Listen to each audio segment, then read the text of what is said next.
Hey guys, and welcome back to this channel. In this video, I'll be showing you guys how you can get the Sulkowsky's Morpho in Heartopia. Basically, you will need to purchase, let me go back to Naniwa real quick.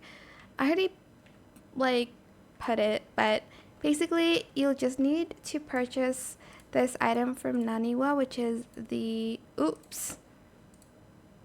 Oh my gosh, what is wrong with me?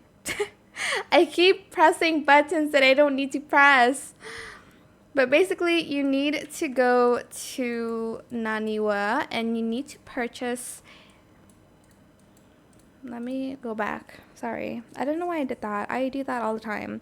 You'll need to purchase the bait, the insect item. It's like a green caterpillar. Here, I'll show it to you guys again and actually press the correct thing. Sorry.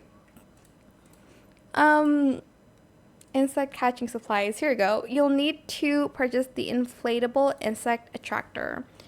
And just put it anywhere. I basically just placed it here. In this area. And I caught some butterflies first and other insects. Then when it refreshes, you will get the super beautiful butterfly. You need to be level 4 though of insect baiting. Where is it? It's so pretty. I love it. But yeah, that's it really. I hope it was helpful for you guys. Don't forget to like, comment, share, and also subscribe to this channel if you haven't done that already. If you have any more questions about this video, just leave it in the comment section down below. I'll try my best to answer them all for you guys. And if you found this video helpful, please click the thanks button as well. That is it. Thank you so much for watching. Bye.